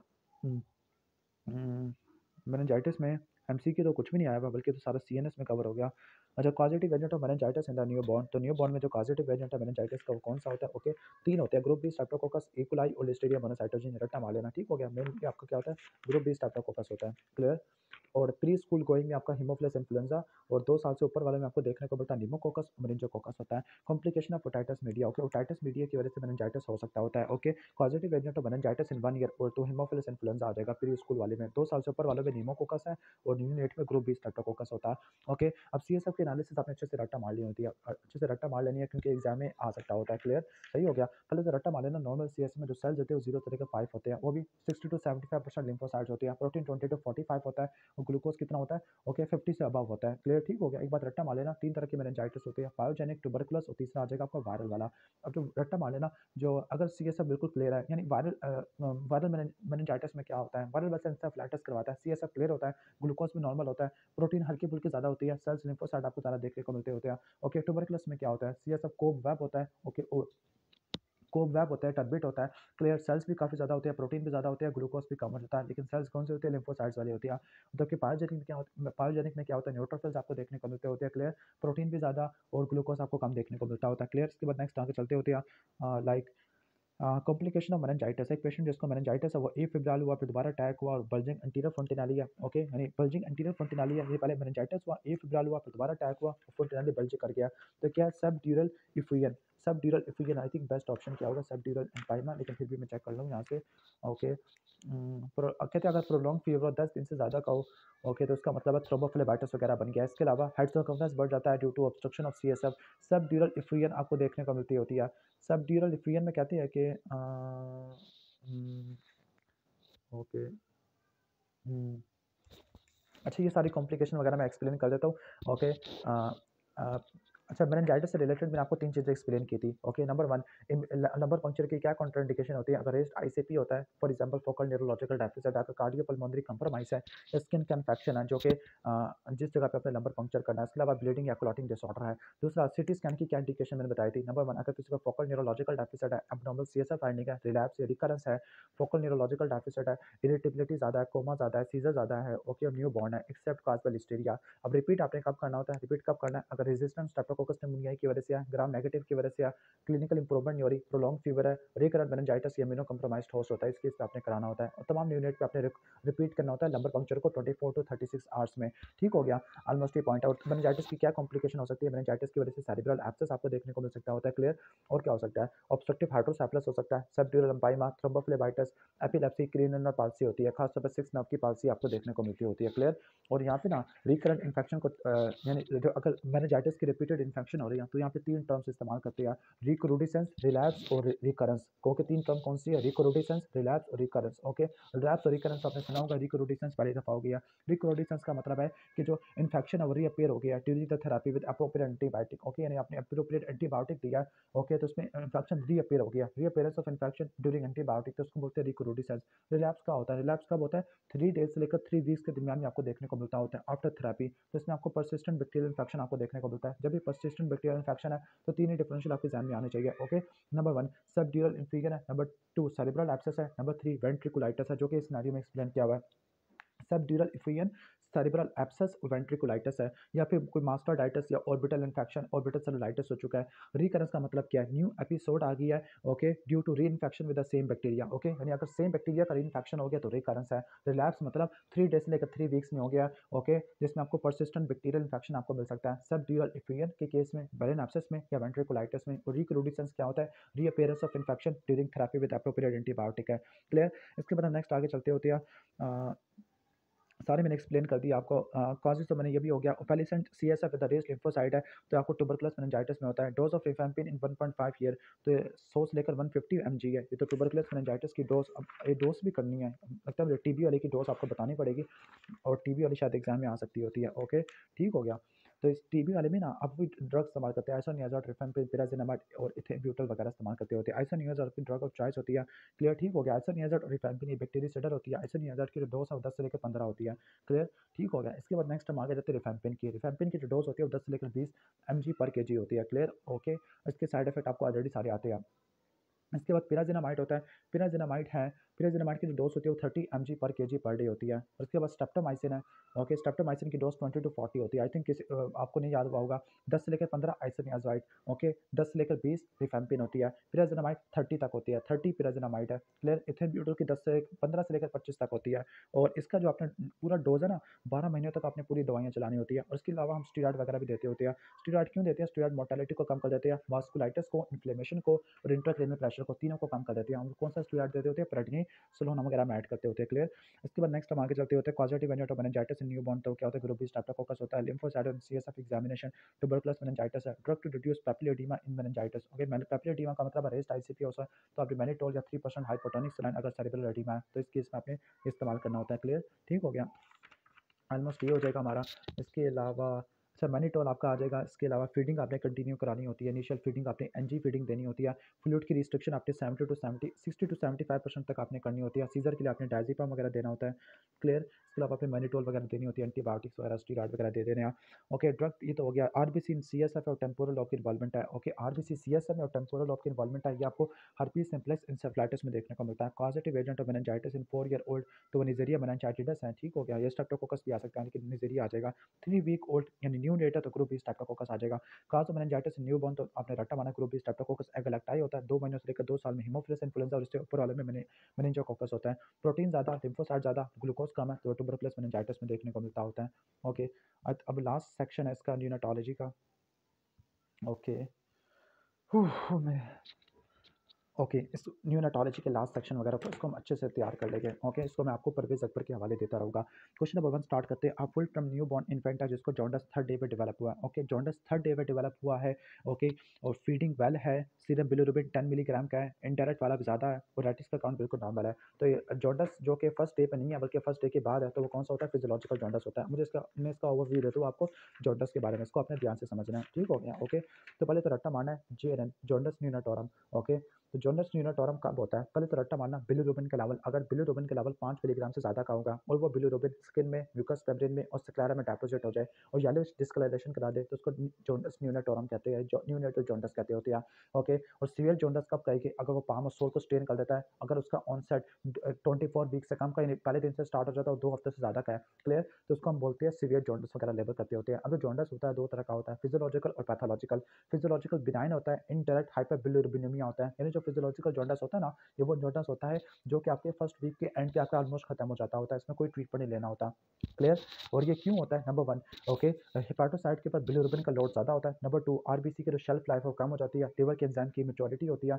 Okay, clear. अब दूसरा होता है पैथोलॉजिकल। पैथोलॉजिकल ये इनडायरेक्ट भी हो सकता है, डायरेक्ट वगैरह भी हो सकता है। अगर इनडायरेक्ट है वो डायरेक्ट उनके कॉजेज में एक्सप्लेन करूंगा। पहले हम फिजियोलॉजिकल को पैथोलॉजिकल को कंपेयर कर लेते हैं। जो फिजियोलॉजिकल होता है ना, ये हमेशा इनडायरेक्ट होता है। जो पैथोलॉजिकल होता है ये इनडायरेक्ट भी हो सकता है, डायरेक्ट भी हो सकता है। इसके बाद है जो फिजियोलॉजिकल होता है 24 आवर्स के बाद होता है, पैथोलॉजिकल वाला 24 आवर्स के अंदर होता है। फिजियोलॉजिकल के अंदर जो पीक बिलिरुबिन राइज होता है, यानी वो 13 मिलीग्राम से कम का होता है, जबकि पैथोलॉजिकल में जो पीक बिलिरुबिन है, यानी जो मैक्सिमम बिलिरुबिन होता है वो 13 से ऊपर चला जाएगा। ओके, इसके बाद एक दिन में बिलिरुबिन कितना राइज होता है? फिजियोलॉजिकल में 5 मिलीग्राम पर डे, 5 मिलीग्राम पर डेसीलीटर है, जबकि उसमें 5 मिलीग्राम से ज़्यादा का होगा, यानी फिजियोलॉजिकल में 5 से कम और पैथोलॉजिकल में 5 से ज़्यादा। इसके अलावा फिजियोलॉजिकल जॉन्डिस होता है, ओके, टर्म में 1 हफ्ते और पीरियड टर्म में 2 हफ्ते। ठीक हो गया। ओके, इसमें गायब हो जाता है, लेकिन जो पैथोलॉजिकल होता है 2 हफ्ते से ज़्यादा का आपको देखने को मिलता होता है। क्लियर, ऑलमोस्ट ये हो जाएगा। इसके बाद हम जो पैथोलॉजिकल जॉन्डिस है 2 तरह का होता है। ओके, अनकॉन्जुगेटेड और कॉन्जुगेटेड हो सकता है। जो अनकॉन्जुगेटेड वाला है, ओके, उसके क्या काज हो सकते हैं? नंबर 1, अगर कोई ब्रूजिंग है, कोई ट्रॉमा हुआ है, बर्थ ट्रॉमा है, सेफलोहेमाटोमा या कोई हेमोलिटिक डिजीज ऑफ न्यूबॉर्न है, लाइक एबीओ, आरएच इनकम्पैटिबिलिटी है, सेफिरोसाइटोसिस है, ग्लूकोसिस फास्फेट डिहाइड्रोजन सफिशिएंसी है, सेप्सिस है, या फिर क्लिगलर नड्जर सिंड्रोम या गिलबर्ट सिंड्रोम है। क्लियर, सही हो गया। और इसके अलावा कुछ ब्रेस्ट मिल्क से रिलेटेड जॉन्डिस है, ब्रेस्ट फीडिंग और ब्रेस्ट मिल्क। जो ब्रेस्ट फीडिंग होता है, ओके, ठीक हो गया, ये फर्स्ट वीक में होता है। जो ब्रेस्ट मिल्क जॉन्डिस होता है सेकंड और थर्ड वीक में होता है। ब्रेस्ट फीडिंग जॉन्डिस का मतलब है कि बेबी अच्छे से नर्स नहीं कर रहा, बेबी अच्छे से नहीं कर रहा, नॉट इनफ मिल्क, यानी फर्स्ट टाइम अगर ब्रेस्ट फीडिंग करा रही है ना फीमेल, उनमें आपको देखने को मिलता है ब्रेस्ट फीडिंग जॉन्डिस, उनके बेबीज में ब्रेस्ट फीडिंग जॉन्डिस होता है। इसका मतलब है कि उसकी फीडिंग सही से नहीं हो पा रही, जिसकी वजह से वेट लॉस होगा, डिहाइड्रेशन होती है, डिहाइड्रेशन होगी तो स्टूल का पासेज कम हो जाएगा, जिसकी वजह से बिलिरुबिन की एक्सक्रीशन भी कम हो जाएगी। ओके, तो इसका ट्रीटमेंट क्या होता है? आपने बेबी को रिहाइड्रेट करना होता है। क्लियर, और जॉन्डिस ना ये फर्स्ट डेज ऑफ लाइफ में अपीयर हो जाता है। ब्रेस्ट मिल्क जॉन्डिस होता है, ये सेकंड और थर्ड वीक में देखने को मिलता है। होता है क्यों है? कुछ फीमेल के ब्रेस्ट मिल्क में ग्लूकुरोनाइडेज होता है, जिसकी वजह से आपको जॉन्डिस सेकंड और थर्ड वीक में देखने को मिलता है। इसका ट्रीटमेंट फोटोथेरेपी होता है और जॉन्डिस 2 से लेकर 3 महीनों में खत्म हो जाता है। क्लियर, इसके बाद एक आरएच इनकम्पैटिबिलिटी और एबीओ इनकम्पैटिबिलिटी वाला, ये हेमोलिटिक डिजीज के अंदर आते होते हैं। लाइक आरएच इनकम्पैटिबिलिटी वाला कब होता है? जब मदर माँ आरएच नेगेटिव होती है, फीटस आरएच पॉजिटिव होता है, उस केस में देखने को मिलता होता है। क्लियर, ठीक हो गया। इसकी ट्रीटमेंट क्या होता है? आपने एंटी डी का इंजेक्शन देना होता है during the pregnancy, with in the 72 hours आपने देना होता है। क्लियर। इसके बाद आपका ए बी इनकम्पैटिबिलिटी है, इसमें माँ का ब्लड ग्रुप ओ होगा और बेबी का ब्लड ग्रुप ए या बी में से हो सकता है। इसके अलावा कुछ इनहेरिटेड डिजीज है अनकॉन्जुगेटेड जॉन्डिस वाले, लाइक क्रिगुलर नजर 1 है, क्रिगुलर नजर 2 है और गिलबर्ट है। जो क्रिगुलर नजर 1 होता है ये ऑटोसोमल रिसेसिव है, क्रिगुलर नजर 2 और गिलबर्ट दोनों ऑटोसोमल डोमिनेंट होते हैं। क्लियर, ठीक हो गया।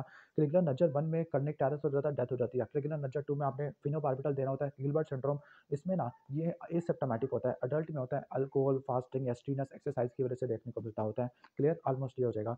जो डायरेक्ट जॉन्डिस होता है, डायरेक्ट जॉन्डिस कब होता है? ओके, डायरेक्ट डायरेक्ट जॉन्डिस कब लेबर करते होते हैं? जब ना आपका डायरेक्ट बिलिरुबिन 2 मिलीग्राम से ज़्यादा का हो या 15% से ज़्यादा का हो। ओके, 15% से ज़्यादा का हो टोटल बिलिरुबिन का, ये हमेशा पैथोलॉजिकल होता है। What are the differential diagnosis of direct hyperbilirubinaemia? तो अगर कोई सेप्सिस है, इन्फेक्शन है, टॉर्च इन्फेक्शन है, ऑब्स्ट्रक्टिव जॉन्डिस है, for example extrahepatic biliary atresia की वजह से या हेपेटाइटिस ए बी की वजह से या सिस्टिक फाइब्रोसिस की वजह से, इनकी वजह से देखने को मिलता है। और यहाँ पे आपने एक रूल अप्लाई करना है, क्रैमर रूल। क्रैमर रूल का मतलब है कि आपने ना देखना है कि कहाँ किस जगह पे जॉन्डिस है, उसके हिसाब से बिलिरुबिन को आपने एस्टिमेट कर लेना है। अगर सिर्फ फेस पे जॉन्डिस है तो 5 मिलीग्राम का है, चेस्ट पे है तो 5 से लेकर 10 का आ जाएगा।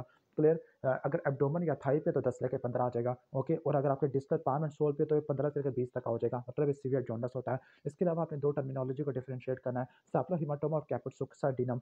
ओके, तो सैप्लोहीमाटोमा जॉन्डिस करवाता है, कैपुट सुक्साडीनम नहीं करवाता होता। सैप्लोहीमाटोमा सूचे को क्रॉस नहीं करता, कैपुट सुक्साडीनम सूचे को क्रॉस कर जाता होता है। सैप्लोहीमाटोमा मोस्ट कॉमन होता है, सब पेरियोस्टल हेमरेज होता है, जबकि कैपुट सुक्साडीनम क्या है? Oedema in the layers of scalp होता है। सेफलोहीमाटोमा 5 से लेकर 7 दिन में गायब हो जाता है, कैपुट सुक्साडीनम ये 2 से लेकर 3 दिन में गायब हो जाता है। क्लियर। जो सेफलोहीमाटोमा होता है इंस्ट्रूमेंटल डिलीवरी की वजह से होता है, जो कैपुट सुक्साडीनम होता है ये प्रोलॉन्ग लेबर की वजह से देखने को मिलता है। सेफलोहीमाटोमा लोकलाइज होता है, कैपुट सुक्साडीनम चूंकि एडिमा है तो ये डिफ्यूज आपको देखने को मिलता है।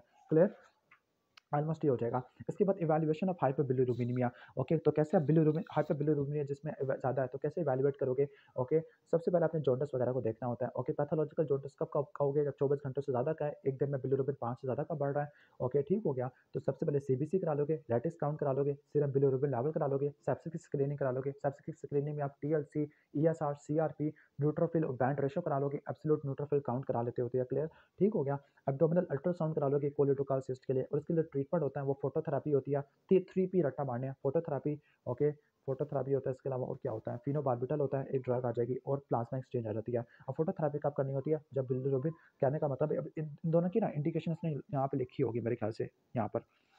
ओके, लाइक अगर डे 1 पे बिलिरुबिन अगर 5 मिलीग्राम से ज़्यादा का है ड्यू टू आरएच इनकम्पैटिबिलिटी तो आपने एक्सचेंज ट्रांसफ्यूजन करना है। अगर डे डे 2 पे बिलिरुबिन अगर 20 से ज़्यादा का है तो इस केस में भी एक्सचेंज ट्रांसफ्यूजन करना है। लेकिन अगर बिलिरुबिन 15 से ज़्यादा का है तो इस केस में आपने करना होता है। ओके, ठीक हो गया। तो क्या इंडिकेशन होती है? अगर इन के बिलिरुबिन का लेवल 15 से ज़्यादा का है, हिमोलिटिक हाइपरबिलिरुबिनेमिया यानी जॉन्डिस है, तो इस केस में आपने फोटोथेरेपी वगैरह करनी होती है। आप फोटोथेरेपी में रट्टा मार लेना। फोटोथेरेपी में क्या होता है? अ, लाइक फोटोथेरेपी के अंदर क्या होता है? जो यूवी लाइट हम पास करते होते हैं 450 नैनोमीटर की जो लाइट होती है वो क्या करती है?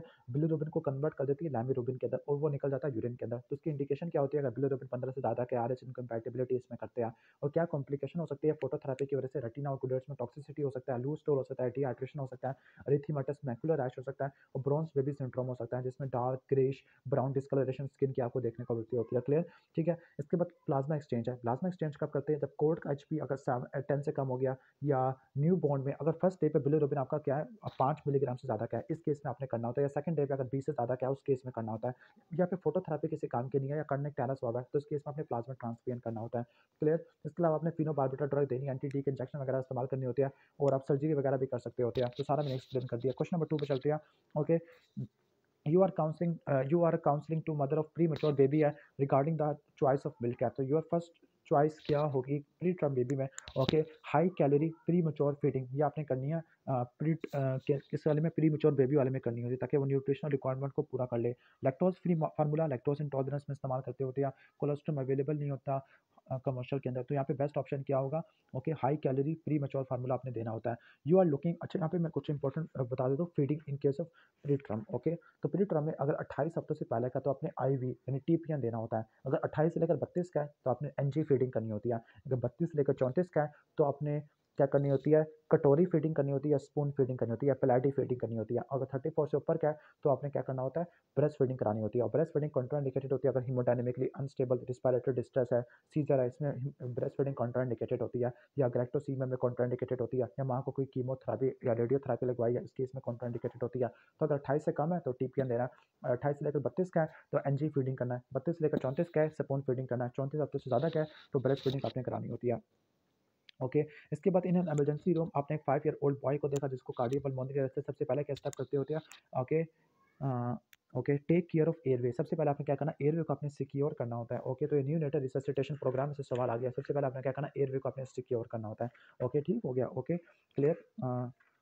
ठीक है, A B C D E को मेंटेन आपने करना होता है। Airway, breathing, circulation, disability, exposure और न्यूनेटल रिससिटेशन प्रोग्राम में इसको एक्सप्लेन कर देता हूँ।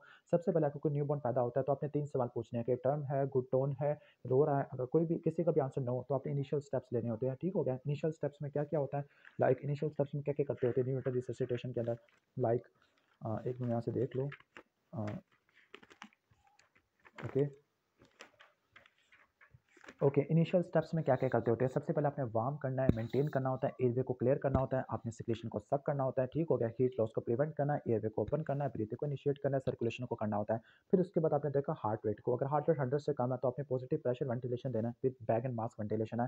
अगर हार्ट रेट स्टिल 100 से कम है तो आपने वेंटिलेशन करेक्टिव स्टेप्स करने होते हैं, जिसका निमोनिक है एमआर सोपा। एम से मास्क रीएडजस्टमेंट है, आर से रिपोजिशनिंग है। ओके, रिपोजिशन एयरवे की है, एस से क्या होगा, सक्शन माउथ की और फिर नोज की करनी होती है। ओके, एम आर सोपा, ओ से आपने ओपन माउथ करना होता है, पी से क्या हो जाएगा, सोपा। ओके, पी से प्रेशर को इंक्रीज करना होता है, ए से अल्टरनेटिव एयरवे वगैरह आ जाता होता है। फिर इसके बाद आपने क्या करना होता है, आपने इंट्यूबेट करना है विद पीपीबी। अगर फिर भी अगर हार्ट रेट अगर 60 से कम हो गया तो इसके हिसाब में क्या करना है, चेस्ट की कंप्रेशन करनी होती है। चेस्ट की कंप्रेशन 1 मिनट में 90-30 होती है, 3:1 की होती है, थंब टेक्निक से करनी होती है। अगर फिर भी ठीक नहीं हुआ तो आपने क्या करना है, एपिनेफ्रिन इस्तेमाल करनी है। 0.1 से लेकर 0.3 तक होती है। और डायल्यूटेड कितनी होती है, 1 in 10,000 डायल्यूटेड होती है। अम्बिलिकल वेन के थ्रू देते होते हैं। क्लियर, ये आपको मैंने सारे एक्सप्लेन कर दिया न्यूनेटल रिससिटेशन के बारे में। क्वेश्चन नंबर 5 चलती होती है। 5 ईयर ओल्ड बॉय जिसको jaundice for the last 2 days है। ओके, ठीक है, लास्ट 2 डेज से जॉन्डस है। ओके, और बिलीरुबिन, टोटल बिलीरुबिन काफ़ी ज़्यादा बढ़ चुका है। ओके, ठीक हो गया। ओके, और आप फोटोथेरेपी स्टार्ट करें। फोटोथेरेपी क्यों यूजफुल है? In controlling unconjugated hyper bilirubin. ठीक हो गया। तो फोटोथेरेपी कब देती होती है? लाइक अगर बिलीरुबिन का लेवल काफ़ी ज़्यादा आरएच इनकम्पैटिबिलिटी वाले केस में देती है, हिमोलिटिक हाइपर बिलीरुबिनीमिया में देते होते हैं। क्लियर, या इन्फेंट जेस्टेशनल मैच्योरिटी वगैरह को भी देखते होते हैं। Question number 6 है, a baby has started crawling over the last few years, has erupted tooth teeth है, his head circumference is 45 centimetre है। तो आपने एज कैलकुलेट करनी होती है। ओके, एज आप 3 तरीके से निकाल सकते हैं। नंबर 1, इसको क्रॉलिंग हो रही है। ओके, क्रॉलिंग क्रॉलिंग कब स्टार्ट होती है? क्रॉलिंग होती है 9th मंथ में आपको देखने को मिलती होती है। क्लियर, ठीक हो गया। ओके, और इसके अलावा हेड सर्कमफ्रेंस देखो 45 सेंटीमीटर। हेड सर्कमफ्रेंस 45 सेंटीमीटर कब हो जाता है? ऑलमोस्ट हो जाता होता है तकरीबन 10th मंथ पे आपका ऑलमोस्ट हो जाता है। तो बेस्ट आंसर क्या होगा? 9 to 10th होगा। अब आपको सारे माइलस्टोन एक्सप्लेन कर देता हूँ। सबसे पहले रट्टा मार लेना। नेक होल्डिंग आपकी 3 मंथ में होती है। Sitting sitting with sitting with support, tripod position, ये आपको 6th मंथ में देखने को मिलता है। 7th मंथ में सिटिंग विदाउट सपोर्ट है। क्रॉलिंग आपको 9th मंथ में होती है। चलना शुरू कर देता है 12 महीनों पर। क्रीप अपस्टेयर 15 मंथ में होता है। रन होता है 18 मंथ्स पर। 2 मंथ्स पे आके वो walk up and down stair 1 foot at a time. Okay, 1 foot at a time है। 3 ईयर्स पे आके वो क्या कर देता है, like alternate foot going up है, यानी अल्टरनेट फुट आना शुरू हो जाता है। क्लियर, ट्राईसाइकिल कराना शुरू कर देता है। 5 ईयर पे आके skips alternating foot. Okay, skips alternating foot, ये आपको मैंने सारे माइलस्टोन वगैरह एक्सप्लेन कर दिया। क्लियर। क्वेश्चन नंबर 7 स्टार्ट करते हैं। अच्छा, head circumference at the time of birth कितना होता है और ये कैसे बढ़ता होता है? सबसे पहले रट्टा मान लेना, जो हेड सर्कमफ्रेंस होता है ना, okay, eight the time of birth कितना होता है, लाइक ओके 35 सेंटीमीटर तक का होता है। हाइट कितनी थी? 50 सेंटीमीटर। हेड सर्कमफ्रेंस 35 का होता है। फिर आपने 6 ऐड करनी है तो 41 हो जाएगा। फिर 3 ऐड करने हैं, 44 47। ओके, 44 47 आ जाएगा, फिर 50 आ जाएगा। ओके, ठीक है। 3 6 9 के लिए, 1 ईयर के लिए और 3 ईयर के लिए ऑलमोस्ट कर लेते हैं। आगे चलते होते हैं। नेक्स्ट है कि जॉन्डस सिंस द बर्थ है स्टूल क्ले कलर की है, टेकिंग डायल्यूटेड काउ मिल्क है। ओके, डायल्यूटेड काउ मिल्क ले रहा है। लिवर का साइज बड़ा हुआ है। सप्लीन सप्लीन है ही नहीं अल्ट्रासाउंड पे। और कॉन्जुगेटेड हाइपरबिलिरुबिनेमिया, तो कॉन्जुगेटेड का मोस्ट कॉमन काज क्या है? बिलियरी अट्रेजिया होता है। आईजी इम्यूनोग्लोबुलिन रेज़्ड हो जाती है। ओके, एनाफाइलेसिस के अंदर daily requirement of vitamin A, अभी हमने आगे जाके पढ़ना है। तकरीबन विटामिन ए की मेरे ख्याल से 1500 से लेकर 5000 बताएगा, लेकिन यहाँ पे इसने 4000 लिखी हुई है। हम्म, ओके, 1500 से लेकर 5000 होगा, लेकिन यहाँ पे बेस्ट ऑप्शन इसने अल्फा तो कभी हो भी नहीं सकता। आई थिंक मेरे नज़दीक इसका ये एलिफेंट होना चाहिए। 6 month old infant require kilo calorie पर केजी पर डे, तो कितनी किलो कैलोरी चाहिए होती है 6 मंथ वाले में? ओके, तो ये सारा फार्मूला ना इधर इधर लिखा आएगा इधर। ठीक हो गया। ओके, इसको कैसे याद करना होता है? इसमें आपने 120 रट्टा मारना, 120 में से 5 कम कर दे रहे हैं। नहीं, 0 से लेकर 3 में 120 है। 3 से लेकर 6 वालों में क्या होता है? 115 होता है। 6 से लेकर 9 वालों में 110 होता है। और 9 से लेकर 12 वालों में 105 आपको देखने को मिलता है। विटामिन ए 1500 से लेकर 5000 है। विटामिन डी 400 होता है। विटामिन ई 4 से लेकर 5 इंटरनेशनल यूनिट आपको देखने को मिलता होता है। क्लियर। इसके बाद हम नेक्स्ट आगे चलते होते हैं, ये भी अच्छे से हो जाएगा। Average weight gain in the 3 months of the baby. Okay, 3 months में कितना होता है? 150 ग्राम आपको देखने को मिलता होता है पर वीक की बारे में बात करें तो वो 150 ग्राम तक आ जाएगा। ये फैक्चुअल क्वेश्चन है, उसको रट्टा मार लेना। ओके, इसके बाद नेक्स्ट आगे चलते होते हैं। नेक्स्ट ये भी हो जाएगा। 6 मंथ ओल्ड, ये भी तो हो गया। Okay, 10 day old neonate जिसकी surgery for hypertrophic pyloric stenosis है, उसका कैल्शियम लेवल देखो ओके कम हुआ हुआ है। Okay, but information is required before supplementing calcium to the urate. तो आपने कौन सी आपने लेनी होती है? ओके, तो बेस्ट आंसर क्या होगा इसका? ओके, सीरम प्रोटीन्स, क्योंकि जो सीरम प्रोटीन्स है ना वो भी कैल्शियम से बाइंड कर जाती होती है। क्वेश्चन नंबर 13 में चलती होती है। Okay, systemic onset juvenile idiopathic arthritis है, तो उसके सिस्टमिक में आपको क्या देखने को मिलता है? सिस्टमिक में आपको हेपाटोसप्लीनोमेगाली देखने को मिलती है। अब इसमें जुवेनाइल इडियोपैथिक आर्थराइटिस भी इंक्लूड कर दिया। चलो मैं आपको थोड़ा ओवरव्यू दे रहा तो जुवेनाइल इडियोपैथिक आर्थराइटिस के बारे में। जुवेनाइल इडियोपैथिक आर्थराइटिस क्या होता है? इसका डायग्नोस्टिक क्राइटेरिया होता है। नंबर 1, एज 16 से कम चाहिए। नंबर 1, ड्यूरेशन 6 वीक से ज़्यादा का चाहिए। नंबर 3, 1 और मोर जॉइंट्स को इन्वॉल्व करना चाहिए। और दूसरे काजेज को आपने एक्सक्लूड कर लेना है। उसकी 3 टाइप होती है, पोस्टी आर्टिकुलर, पॉली आर्टिकुलर और सिस्टमिक वाली। जो सिस्टमिक वाली होती है सबसे कम होती है। ओके, इसमें यूवाइटिस ना होने के बराबर होता है, लेकिन मल्टीपल जॉइंट्स को इन्वॉल्व करती है। मल्टीपल लार्ज और सिस्टमिक फाइंडिंग आपको देखने को मिलती होती है। क्लियर? ठीक हो गया। सिस्टमिक फाइंडिंग लाइक हेपाटोसप्लीनोमेगाली आपको देखने को मिलती है। जो पोस्टी आर्टिकुलर है, ये 4 से कम को, जो पॉली आर्टिकुलर है 4 से ज़्यादा को इन्वॉल्व करती होती है। क्लियर? यूवाइटिस आपको पोस्टी आर्टिकुलर या ओलिगो आर्टिकुलर में देखने को मिलता है, और हिप और सैक्रोइलिक जॉइंट को इन्वॉल्व करती होती है। ट्रीटमेंट में क्या होता है? एंसर्ट आपने देनी होती है, ग्लूकोकॉर्टिकॉइड, मिथोट्रिक्सेट, सल्फासलाज़िन ये आप इस्तेमाल कर सकते होते हैं, सर्जरी वगैरह कर सकते होते हैं। क्लियर? पेरीनेटल पीरियड कब से लेकर कब तक होता है? 28 वीक ऑफ जेस्टेशन से लेकर, यानी इसमें स्टिल बर्थ और अर्ली न्यूनेटल डेथ आ जाती होती है। Baby was born to the diabetic mother, macrosomia और सीजर वगैरह हो रहे 12 आवर्स में, तो within 72 hours early onset hypoglycaemia की वजह से होते हैं। लेट ऑनसेट आपका हाइपोकैल्सीमिया की वजह से होता है। न्यूनेटल सीजर आपके बीसीएस की डेफिशिएंसी की वजह से हो सकते हैं। मोस्ट कॉमन काज ऑफ अच्छा मैं आपको थोड़ा बहुत यहाँ से एक्सप्लेन कर देता हूँ। अच्छा, पेरीनेटल पीरियड तो मैंने एक्सप्लेन कर दिया। इन्फेंट ऑफ डायबिटिक मदर, उसको सीजर आना शुरू हो गया। तो इन्फेंट ऑफ डायबिटिक मदर में और क्या क्या आपको चीज़ें देखने को मिलती होती है इन्फेंट ऑफ डायबिटिक मदर में? लाइक मैं यहाँ से एक्सप्लेन कर देता हूँ। Okay, infant of diabetic mother में आपको मैक्रोसोमिया होता है, जिसकी वजह से बर्थ ट्रॉमा एक्सफीजिया होता है, सिजेरियन सेक्शन आपको देखने को मिलता होता है। इसके अलावा आपको आरडीएस होता है, हाइपोग्लाइसीमिया, हाइपोकैल्सीमिया, पॉलीसाइथेमिया, हाइपरबिलिरुबिनिया आपको देखने को मिलता होता है। क्लियर? ठीक हो गया। ये चीज़ें आपको देखने को मिलती होती है। ओके, ठीक हो गया। ऑलमोस्ट ये सारी चीज़ें आ जाएगी। इसके अलावा मुझे बुक निकालनी पड़ेगी चीज़ों को देखने के लिए। Like infant of diabetic mother में अगर मैं ओवरऑल सारा बता दूँ, इन्फेंट ऑफ डायबिटिक मदर कहाँ चला गया? या hypoglycaemia, yes, infant of diabetic mother आ गया। ओके, तो इन्फेंट ऑफ डायबिटिक मदर अगर आप रिससिटेशन रूम में पूछे तो आपको क्या क्या चीज़ें देखने को मिल सकती है? Asphyxia, birth injury, congenital malformation हो सकती है, मैक्रोसोमिया, हाइपोग्लाइसीमिया, रिस्पिरेटरी डिस्ट्रेस होता है। हाइपोग्लाइसीमिया होता है 1 से लेकर 2 घंटे में प्रेजेंट कर जाता होता है। हाइपोकैल्सीमिया होता है, हाइपोमैग्नीसीमिया होता है, बर्थ एस्फिक्सिया होता है, बर्थ का ट्रॉमा होता है, लाइक कोलम्बिया की पैरालिसिस, शोल्डर डिस्टोशिया, क्लेविकल का फ्रैक्चर, सैफ्रोइमाटोमा होता है। आरडीएस हो सकता है, ट्रांसिटिकेप्टी ऑफ न्यूबॉर्न अगर सी सेक्शन से हुआ है, हाइपरट्रॉफिक कार्डियोमायोपैथी, हाइपरबिलिरुबिनीमिया, पॉलीसाइथीमिया, हाइपरविस्कोसिटी देखने को मिल सकती है, रेटिना वेन थ्रोम्बोसिस है, और कंजेनिटल मालफॉर्मेशन आपको देखने को मिल सकती है। और सीरम ग्लूकोज लेवल को आपने चेक करना होता है, पहले आधे घंटे में, फिर 1 घंटे में, फिर 1.5 घंटे में, फिर 2 घंटे में, फिर डबल करते रहना। 2, 4, 8, 12, 24, 36 और 48 कितने होंगे? 1, 2, 3, 4, 1, 2, 3, 4, 5, 6, 7, 8, 9, 10, 10 मरतबा आपने मॉनिटर कर लिया। ओके, और हाइपोग्लाइसीमिया की क्या मैनेजमेंट होती है? ओके, अब हाइपोग्लाइसीमिया में आपने डिवाइड करना है ग्लूकोज लेवल को। फॉर एग्जांपल अगर किसी का 25 से लेकर 45 का, यानी इन शॉर्ट अगर 45 से कम का है, ओके, ठीक हो गया, या 25 से लेकर 45 का है और कोई सिम्टम नहीं आ रही, तो आपने क्या देना है? आपने सिर्फ 6 ml पर केजी पर मिनट या 3.6 ml पर केजी पर आवर चलाना है। 3.6 ml पर केजी पर आवर देना होता है। लेकिन अगर सिम्टम आ रही है 45 से कम है या 25 से कम है, तो आपने पहले बोलस देना है 2 ml पर केजी का, फिर आपने 3.6 ml पर केजी पर आवर के हिसाब से आपने चलाना होता है, डेक्सट्रोज वाटर वगैरह। इसके बाद नेक्स्ट आगे चलते हैं, which vitamin deficiency can lead to neonatal seizure, तो आपका आ जाएगा B6 की डेफिशिएंसी। आई थिंक अब स्पीड मारनी चाहिए क्योंकि मेरी खुद एनर्जी जीरो पे चली गई है। Most common cause of conversion on the first day of life, तो मोस्ट कॉमन तो सटल सीजर होती है, लेकिन हाइपोक्सिया की वजह से हो सकती है। Gold standard for the definitive diagnosis of extrahepatic biliary atresia, तो आप पेरी ऑपरेटिव कोलेंजियोग्राफी वगैरह करा लोगे। ओके, ठीक है। एक्सचेंज ट्रांसपियन कब लेवल करते होते हैं? जब आप बिलिरुबिन आपको 20 से ज़्यादा आपको देखने को मिलता होता है। ओके, ठीक हो गया। इसके बाद आके otherwise well 3 day old infant है, नॉर्मल है, माँ ओ पॉजिटिव और बेबी ए पॉजिटिव है, आरएच तो नहीं हो सकता, कहीं एबी अनकम्पैटिबिलिटी भी नहीं हो सकता क्या? लेकिन एबी अनकम्पैटिबिलिटी में आपको क्लिनिकल सिम्पटम आपको देखने को मिलते होते हैं। ओके, एसिम्प्टोमेटिक तो नहीं होता। I think this should be the physiological three develop the jaundice, लेकिन टाइम फ्रेम भी नहीं बताया हुआ एबी अनकम्पैटिबिलिटी में का, ताकि मैं डिफरेंशिएट कर सकूँ कि टाइम फ्रेम कुछ बता देते। या फिर मुझे बुक खोलनी पड़ेगी इसके लिए, जेएनएन को देखने के लिए, जॉन्डिस न्यूनाटोरम को देखने के लिए। ओके, खासतौर पर एबीओ इनकम्पैटिबिलिटी वाला। ओके, तो एवियन कंपैटिबिलिटी में अपेरेंटली नॉर्मल होते हैं, लेकिन jaundice with in uh few hours में प्रेजेंट कर जाता होता है। Okay, family history of jaundice ये वगैरह मिलती है इन्फेंट की history. I think physiological jaundice ज़्यादा अच्छा ऑप्शन है। Fluid requirement for pre mature baby in the day 1 होता है। ओके, प्री मेच्योर बेबी में आपने 60 टू 80 वगैरह देना है, 60 टू 80 ml पर केजी पर डे। अब मैंने ये देखना है कि किस जगह पे लिखा हुआ है। अगर आपको पता लगे परवेज अकबर में किस जगह पे लिखा हुआ, कमेंट सेक्शन में बता सकते हो। Full term baby weight 2 KG का है। ओके, अब 2.5 से कम का तो उसको लो बर्थ वेट कहते हैं। अगर 1.5 से कम है तो उसको वेरी लो बर्थ वेट होगा। उससे भी ज़्यादा कम है तो उससे हम कहते होते हैं एक्सट्रीमली लो बर्थ वेट है। तो ये क्या है, एसडी आ जाएगा। Most common type of seizure in newborn तो सेटल सीजर होती है। Daily requirement of protein in a child तो कितनी होती है, 3 mg पर केजी होती है। ओके, हाइपोकैलेमिया क्या करवा सकते हैं, मसल की वीकनेस करा सकता है। मेरी गला खराब होना शुरू हो गया। Optimum body weight of baby by the end of 1 year तो 1 साल पे कितना 3 गुना हो जाता है, लाइक 10 तक हो जाता है।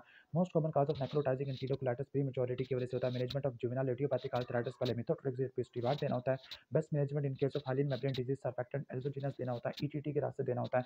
Cause of jaundice in first 24 hours after the birth तो वायरस इनकम्पैटिबिलिटी होता है। कॉज ऑफ जॉन्डिस अगर 15 दिन से ज़्यादा का हो गया तो वो पैथोलॉजिकल होता है, आरएच इनकम्पैटिबिलिटी की वजह से हो सकता है। ब्रेस्ट फीडिंग आपने आधे घंटे पे स्टार्ट कर लेनी है, 37 से कम का तो वो प्री मेच्योर होता है। इमरजेंसी ट्रीटमेंट ऑफ एसिडोसिस आपने सोडा बाइकार्बोनेट देना होता है। एफगार स्कोर कैलकुलेट किया नॉर्मल 7 से ऊपर होना चाहिए। 0 से लेकर 3 है तो ये खराब है, 3 से लेकर 6 है तो मॉडरेट है, 0 से लेकर 3 तो बहुत ज़्यादा खराब है। Head circumference at the age of 1 year 47 हो जाता है। Gold standard investigation in neonatal sepsis blood culture करानी होती है, सेप्सिस की स्क्रीनिंग करानी होती है। क्लियर, ठीक हो गया। इसके बाद नेक्स्ट हम आगे चलते होते हैं। Treatment in case of RDS तो सर्फेक्टेड आ गया। Okay, transient tachypnoea of newborn obstructed labour की वजह से या सी सेक्शन की वजह से या पिंसर ग्राफ्स 9th मंथ पे आ जाता है। ओके, गायब हो जाता है 12 मंथ पर। ओके, लाइक मैं चेक करने को ये वाला पिंसर ग्राफ्स वाला ये इंपॉर्टेंट चीज़ थी। पिंसर ग्राफ्स वाला इमेच्योर आता है 9th मंथ पे, मेच्योर हो जाता है 12 मंथ पर। क्लियर। इसके बाद नेक्स्ट आ जाती है 3 डे ओल्ड चाइल्ड है जिसको जॉन्डिस है, माँ पॉजिटिव बेबी है पॉजिटिव है, 3 डे ओल्ड है। फिजियोलॉजिकल जॉन्डिस अब लिखा हुआ है जो कि मैं कह रहा था। Photo sensitivity butterfly Nash SLE में होता है। ड्रूपिंग ऑफ नेक मसल है, मसल की वीकनेस है। हाइपोकलीमिया में देखने को मिलती है। लो बर्थ वेट 2.5 से कम होता है। वेरी लो बर्थ वेट 1.5 से कम होता है। एक्सट्रीमली लो बर्थ वेट क्या होता है, लाइक 1 केजी से कम का होता है। Complication in case of infant of diabetic mother macrosomia देखने को मिलती है। जॉन्डिस विद इन 24 आवर तो आरएच इनकम्पैटिबिलिटी पैथोलॉजिकल जॉन्डिस होता है। डिलीवर एट 29 वीक है। डिफिकल्टी इन ब्रीदिंग और इंटरकोस्टल रिसेशन है तो आरडीएस हो जाएगा। Treatment of neonatal seizure, neonatal seizure के लिए क्या ट्रीटमेंट होता है, 10% एक्स्ट्रोस वाटर आपने देना होता है ग्लूकोज वगैरह के लिए। फिर आपने कैल्शियम ग्लूकोनेट आपने ऐड करना होता है। फिर आपने फिनोबार्बिटोन देना होता है। History of height of children eight 4 years तो 100 सेंटीमीटर आपके ऑलमोस्ट तक हो जाती होती है। क्लियर। इसके बाद है कि न्यू बोर्न बेबी या प्रोलॉन्ग एपीटीटी और इंक्रीज बिलिरुबिन है। ओके, बिलिरुबिन के लेवल पे ज़्यादा है, प्रोलॉन्ग एपीटीटी है। डीआईसी लिखा हुआ है, चलो मान लेते हैं। न्यू बोर्न बेबी घर पे आया है, 28 सेकंड का एपीटीटी है लेकिन ब्लीडिंग टाइम बढ़ गया तो ओके, तो haemorrhagic disease of newborn यहाँ पे है। विटामिन के की डेफिशिएंसी है। ओके, ठीक है। रोमेटॉइड फैक्टर भी नेगेटिव है, एएनए पॉजिटिव है तो ये oligoarticular juvenile idiopathic arthritis में देखने को मिलता है। ठीक है। RDS manage by oxygen therapy है लेकिन रेटिनोपैथी और prematurity due to high flow oxygen है। Treatment of baby with ABO incompatibility है तो आपने क्या करना होता है। अगर देखो बिलोरुबिन का लेवल लाइक 15 से ज़्यादा तो एक्सचेंज वैसे ज़्यादा है इसका, एक्सचेंज ट्रांसफ्यूजन करवा रहे हैं। ब्रेस्ट फीडिंग वाली है, एबी इनकम्पैटिबिलिटी। ठीक है। रैश और किडनी प्रॉब्लम एसएलई में होता है। Child food does not behave properly तो साइकोलॉजिकल कंसल्टेशन देनी है। ग्रीन नेल और अम्ब्लाइकस मेकोनियम एस्पिरेशन सिंड्रोम में होता है। Child does not play with fellow और कोई आई कॉन्टैक्ट नहीं है तो ऑटिज्म में होता है। Bleeding from the umbilicus after delivery vitamin के डेफिशिएंसी में होती है। 5 केजी को कन्वर्जन होता है infant of diabetic mother. Hypoglycaemia की वजह से हो सकती है। ऑटोसोमल रिसेसिव में ट्रांसमिशन का चांसेस 15% होता है। डोमिनेंट में एक्सीडेंट रिसेसिव में 50% तक होता है। ट्रू अबाउट फिजियोलॉजिकल जॉन्डिस तो फिजियोलॉजिकल में 15 से कम होता है। बिलिरुबिन पिंसर ग्राफ इमेच्योर वाला 9th मंथ पे आता है, मेच्योर 12 मंथ पे हो जाता है। एफगार स्कोर कैलकुलेट करना या एक appearance pulse grimace activity respiration ये आप कैलकुलेट कर लेना। एफगार स्कोर 6 और 9 यहाँ पे पता नहीं क्या लिखा हुआ है। 1 ईयर ओल्ड है तो स्टैंड विदाउट सपोर्ट है। ओके, 1 ईयर वाला तो वॉक करना शुरू कर देता है। Transmission risk to the son when only mother carrier of excellent recessive excellent recessive में 50% होता है। मैकुलर एशन फेस एसएलई में होता है। कैन कराल एंड हेड सर्कमफ्रेंस 45 का है। करालिंग आपको 9 मंथ में देखने को मिलती है। नॉर्मल टर्म इन्फेंट है। Tachypnoea grunting fluid in fissure है तो ये transient tachypnoea of newborn होता है। Cause of jaundice in newborn of 4 days तो फिजियोलॉजिकल जॉन्डिस होता है। Apgar score appearance pulse grimace activity respiration 1 minute या 5 मिनट पे करती है। अगर 7 से लेकर 10 है तो एक्सीलेंट रिससिटेशन है। 4 से लेकर 6 है तो मॉडरेट और 0 से लेकर 3 है तो सीवियर बट एस्फीजिया होता है। बाकी इनके ये मैं अभी एक्सप्लेन नहीं कर रहा, इनको भी छोड़ देते हैं। अगर डेली कैलोरिक रिक्वायरमेंट है ये तो मैंने बताया था 120 115 यानी आपने 5 कम कर देना। 0 से लेकर 3 3 टू 6 6 टू 9 9 टू 12 है।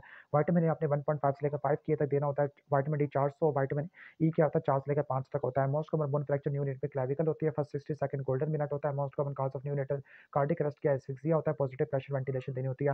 Haemorrhagic disease of newborn में पीटी एपीटीटी टाइम प्रोलॉन्ग होता है। ट्रीटमेंट में 0.5 से लेकर 1 mg 1 milligram intramuscular vitamin K देंगे। न्यू नेटल सेप्सिस का most common cause group B streptococcus होता है। Earliest clinical finding poor finding होती है। सेप्सिस की स्क्रीनिंग कर लोगे neutrophil count GSR, CRP, immature to total neutrophil count करा लोगे। कंफर्मेटरी टेस्ट क्या होता है, ब्लड का कल्चर होता है। ओनली प्रिवेंशन क्या करोगे, 2 मिनट की हैंड वॉशिंग करोगे। एक्सिलेंटरी टेम्परेचर का 36.5 से कम हो तो हाइपोथर्मिया होता है। नॉर्मल टेम्परेचर 36 से लेकर 37.5 तक होता है। कंगारू मदर केयर करनी है लो बर्थ वेट के लिए और प्री टर्म के लिए। सीवियर बर्थ सीजन में एसगार स्कोर क्या होता है, 3 से कम होता है। Investigation choice for MRI, investigation choice MRI होती है। ट्रीटमेंट चॉइस क्या, थेरापेटिक हाइपोथर्मिया होता है। Meconium aspiration syndrome post on babies में आपको देखने को मिलता होता है। क्लियर। इन्वेस्टिगेशनल चॉइस क्या, चेस्ट एक्सरे या सपोर्टिव और रिस्पिरेटरी डिस्ट्रेस को मैनेज करना है। कॉम्प्लिकेशन पल्मोनरी हाइपरटेंशन हीमोथोरैक्स होता है। Prompt delivery.